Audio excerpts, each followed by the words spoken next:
look. Today we are going to be looking at Wechselpräpositionen, okay, changing prepositions.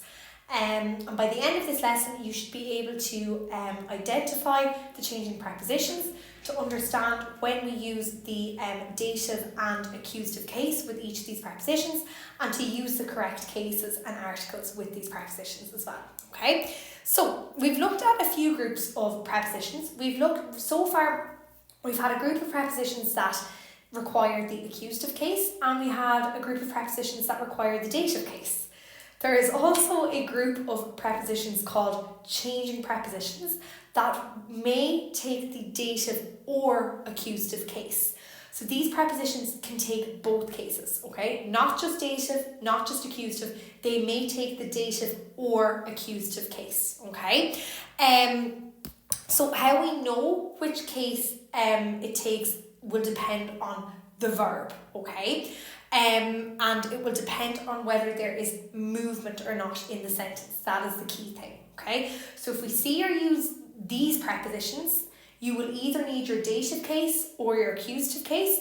What we have to look at is the verb, and if this verb indicates movement or not, okay?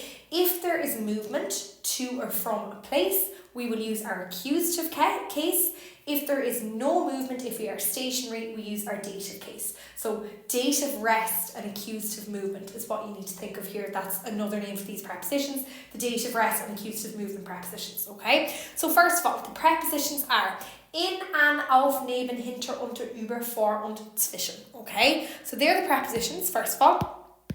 We have in, which means in or into, an, which means at, auf, which means on or on top of, neben means beside, hinter, behind, unter, under, über means over, across or about, vor means before, or it can mean ago, like as in times, like vor 2 Jahren, 2 years ago. And then we have zwischen, which means, sorry, that says two. Zwischen means between. That's a mistake. Zwischen means between, okay? In, an, auf, neben, hinter, unter, über, vor und zwischen, okay? They are our Wechselpräpositionen, our changing prepositions. So if you see or use these prepositions, the noun that follows may be in the accusative or the dative case. So it's a little bit trickier because remember, with our fudge bowl and our avmans bags, we knew straight away either accusative or dative. These ones will know it's accusative or dative, and to figure out which case it is, we have to look at the verb, okay? So if we're using these prepositions, we need to look at our verb and the meaning of our sentence. If there is movement, we will use our accusative case and our accusative articles, okay? So if the verb or the sentence indicates movement to or from a place, or if there is a change in position or condition, we will use the accusative case and our accusative articles. Then the opposite, if there is no movement, if we're talking about a fixed location or if we are stationary, we'll use the dative case. So think dative rest, accusative movement. Okay, so if there's movement, use your accusative. If there's no movement, we're using our dative. Okay, so it's not too complicated, all right? So all we have to do is figure out if there's movement or not, and we're used to doing that with our perfect tense, remember, with haben or sein, okay? So here's some examples here. I have 2 examples here. Ich gehe in die Disco und ich bin in der Disco, okay? So here in both sentences, I'm using the preposition in, and my noun after is the disco, but I have 2 different articles and 2 different cases, okay? So, ich gehe in die Disco, ich bin in der Disco. So in both of these sentences, I'm using the preposition in, okay? In is a changing preposition. So in may require the accusative case here, or it may need the dative case. And to figure out which one, I have to look at my verb, okay? So, number 1, ich gehe in die Disco. I go to the disco. So my verb here is gehen, to go, okay? I go to the disco. So with my changing prepositions, I have to look at the verb and see if there's movement or not, okay? So my verb gehen, there is movement there, to go. We are going to the disco. There's a change in position. We're moving. There's obvious movement there with our verb gehen, to go. There is movement, so therefore I will use my accusative case. So dative rest, accusative movement. So I use my accusative case and accusative articles, okay? So the disco then is in the accusative case. because of gehen, because there is movement, okay? So therefore it's accusative, so I will use my accusative article. So here I'm saying the disco is feminine and accusative, so I use die, okay? Whereas in number 2, ich bin in der Disco, okay? I am in the disco, all right? So again, I have the same preposition and the same noun, but a different article because it's a different case, okay? So I have my preposition in, which is a change in preposition. It'll either require dative or accusative. To figure out which one, I look at my verb. My verb is been, okay? To be, all right? I am, okay? I am in the disco. I am stationary. I am not moving. I'm in a fixed location. There is no movement. So I use my dative case, okay? So disco then is in the dative case because we are stationary. There is no movement, we are stationary, so we use our dative case, and that is why here I am saying der. Disco is feminine, and feminine nouns, we use der to say there with feminine nouns, die changes to der. So ich bin in der Disco, I am in the disco, so it's stationary, no movement, so I use my dative case, okay? So it's not too difficult, we just have to look, we just need to know our changing prepositions, and then look at your verb and see are we moving or are we stationary, and then it's just a case of using the correct articles, alright? Here's a recap of our articles as well. So our bestimmter Artikel, our definite article, accusative, sorry there's a spelling mistake there, accusative for both of those. Accusative I use den, die, das, die to say there. Dative I use dem, der, dem, den to say there. For my unbestimmter Artikel, my indefinite article, I'll use einen, eine and ein to say and in my indefinite article for my dative is einem, einer and einem, okay? So we need to make sure we know our correct articles with each of these cases. Now, if you have a sentence where you're using a changing preposition, but we have 2 verbs going on, okay? Like for example, we're using modal verbs, or we're using tenses with auxiliary verbs or 2 verbs, like our future tense, which we still have to do, our future tense, or our perfect tense, or past perfect tense, okay? Or conditional verbs, either. You should look at your main verb at the end of the sentence to decide whether it's there's movement or not. So for this one here. So if we have a sentence with 2 verbs going on, okay? So we've got an auxiliary verb and another verb, a second verb at the end, okay? So for example, future tense, conditional tense, and modal verbs, all right? For those ones there, I want you to look at the verb at the end to help you figure out what tense to use, or what case to use, okay? So if you've a modal verb or the future tense or conditional tense, you need to look at your main verb at the end, okay? And that will tell you whether there's movement or not. If we have our perfect tense, our past tense, remember where we use haben or sein. If we're using sein, we know there's movement. If we're using haben, we know there's no movement there. So just be aware of that if we have 2 verbs going on, okay? Past tense is easy. We've already figured out if there's movement or not. So if you're using sein, obviously there's movement. If we're using haben, there's no movement. With other tenses with the 2 verbs, I want you to look at the main verb at the end rather than the auxiliary, okay? One little thing before we do a bit of practice. In, an und auf. So the prepositions in, an and auf. The following prepositions and articles, they will come together and kind of combine to form one word. So remember, we looked at zu. So zu comes together with the articles dem and der to create zum and zur. Same thing happens with in, an and auf. Now, again, you are not incorrect if you leave the article and the preposition separate. Okay, like with zum and zur, zu dem, zu der, you can keep the articles and the preposition separate, or you can combine them together. Both are correct, but it's just more common among native speakers to combine them, compact them, okay? But if you forget, it's fine, and it's just to be aware of as well, like, you know, in the grammar section, if you saw, like, for example, some that you, like we looked at in the last lesson, that you know it's zu and den, that there's an article there, okay? So same thing happens with in and das. In and das creates ins, and in and den creates im. So we would have seen a lot of these before. So zum Beispiel, ich gehe in das Kino, ich gehe ins Kino.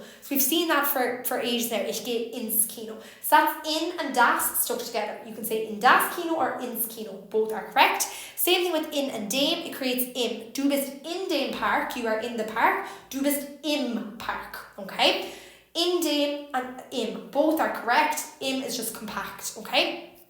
An plus das creates ants, so you could say an das or you could say ants. Again, most Germans would compact them, okay, but both are correct. Ich gehe an das Fenster, ich gehe ans Fenster. An and dem creates am, okay? We've known this for ages, like with all our dates, okay? Ich habe am 11. März Geburtstag, an dem, on the, okay? Wir haben an dem Wochenende ein Spiel, wir haben am Wochenende ein Spiel, okay? So you can say an dem or am. Auf and das, also aufs. Er freut sich auf das Kino, he's looking forward to the cinema, oder er freut sich aufs Kino, okay? So similar to when we looked at some and sore, in, an and auf can come together with certain articles to kind of combine and create one word instead of two separate ones.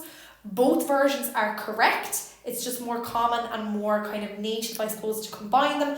And be aware as well, like in your written work and in the grammar section, or in the reading comp, if you did see, like for example, im, that you know that that's in and dem. There's an article there, okay? Now, bit of practice then.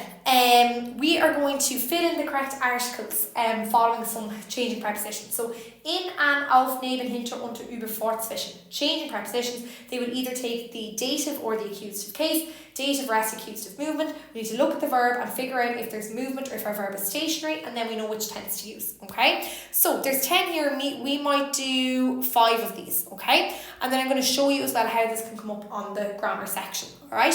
So, ich bin gerade im Supermarkt. I want to say, I am just in the supermarket, okay? So here I have my preposition in, changing preposition, okay? So I either need dative or accusative. Here I need to look at my verb. Ich bin gerade in Supermarkt. I am just in the supermarket. So I am just in the supermarket. There's no movement there. We're stationary, so we're going to use our dative case, okay? So Supermarkt is masculine, so it's masculine and dative, so I will use dem to say that. Dem. In and dem actually come together as well to create im. So here you could have in dem or im. Ich bin gerade in dem Supermarkt, ich bin gerade im Supermarkt, okay? I'm going to do every second one here. Wir gehen gerne in Schule. So we like to go to school, okay? Here again, sorry, I'm using the same preposition, but anyway, I'll change up for the next one. We like to go to school. Again, I have the preposition in. Changing preposition may require my dative or my accusative. I need to look at my verb. So we go. Gehen is a verb to go. We like to go to school. There's movement there with to go. So we are using our accusative case, okay? So Schule is feminine, and if it's in the accusative case, and I want to say that, I will use die. So wir gehen gerne in die Schule. We like to go to school, okay? I'm going to do number 6 now, just to mix up our prepositions. Die Katze liegt vor dem Kamin. So Kamin is a fire. So the cat lies in front of or before the fire. Okay, so for is a changing preposition. It'll either need dative or accusative. I need to look at my verb. My verb is liegen, to lie. Okay, there's no movement there. We're stationary. We're not movement, so we're going to use our dative case. So kamin is masculine, and I want to say dative. It's masculine and dative, and I want to say that. So I use dem for dem kamin. Okay, wir gehen. Or which one will I do now? I'm going to do 3 more. I'm going to look at this one here. Das Haus liegt zwischen dem Hotel und dem Bibliothek. The house lies or is situated between the hotel and the library. Or I might change it up here and use my indefinite article, and I might say the house is situated, or the house lies between a hotel and a library. Okay, so here's my preposition zwischen, which will take either dative or accusative. I need to look at my verb. Liegen is the verb to kind of lie, or as in to be situated. There's no movement there, so I'm going to use my dative case. Okay, so if I want to say a with the dative case for neutral, I use einem. Sorry, I can't really fit it there. And for feminine, einer. So just using my indefinite articles here to mix it up, alright? Das Haus liegt zwischen einem Hotel und einer Bibliothek. The house is situated between a hotel and a library. We're going to do 2 more. We'll just do these last 2 here. Die Familie übernachtet in Airbnb, okay? The family stays like overnight or stays in an Airbnb. Okay, I would say in a, I'm going to use my indefinite article here. You could say the as well, I'm just going to use my indefinite article. So the family stays overnight in the Airbnb or in a Airbnb. I'm going to say a here. So I have my preposition in again. Changing preposition, dative or accusative, need to look at my verb. Übernachten is the verb to stay like overnight. There's no movement there, we're stationary, so I'm using dative, okay? So dative and neutral, I will use einem to say okay? In einem Airbnb, so die Familie übernachtet in einem Airbnb. The family are staying overnight or staying in an Airbnb. Last one here, der Hund rennt unter dem Tisch. The dog runs under the table. So here I have the preposition under, changing preposition, will either need dative or accusative. I need to look at my verb. My verb is rennen, to run. Obviously there's movement there. We're not stationary, we're moving. The dog is moving, he's running under the table. So I will use the accusative case. So if it's accusative and masculine, I will say den, to say that. So der Hund rennt unter den Tisch. Okay? So look, it's not the worst grammar topic. Bit of thinking involved, okay? Bit of thinking involved. We obviously need to know our changing prepositions. We need to be able to find our verb and identify if there's movement or not as well, and know, of course, our dative and accusative articles. All right. This is just another activity here where you just had to circle the correct article rather than fill it in. Okay, but we've done kind of the harder one there. Now. Prepositions can also come up on the angewandte Grammatik section, okay? So obviously they're important for our spoken and written German. Prepositions, though, all the prepositions, so our accusative, our dative, our changing prepositions, and there'll also be some prepositions that will have to do with the genitive case, can come up on the for a question for our grammar section. So how it comes up on the grammar section, it last came up in 2022. You basically have to fill in the correct preposition, okay? So see here, we're given a list of prepositions and you have to fill in the correct one, okay? Fill in the blanks based on what happened in the text as well. So obviously what we'll be looking for here is kind of the noun afterwards, obviously, to see what case it's in, because obviously prepositions always go with a certain case. So we have our accusative prepositions, dative prepositions, our changing prepositions, and then as well we have our genitive prepositions when we get to them, okay? So it can also come up on the grammar section. It's come up for you, so it came up in 2022, 2018 and 2012, okay? So again, you would need kind of some understanding of the text as well to do this. Bear in mind, you'll be after doing the whole text science as well, okay? So again, you're given a list of prepositions. It could be your accusative ones, dative ones, your mixed ones, or your changing ones, or your genitive ones, and you have to fill in the correct ones, okay? So what you'd be looking for there is obviously the meaning of the sentence, and also looking at the noun that follows the preposition, because there'll be a certain article or a certain case, okay?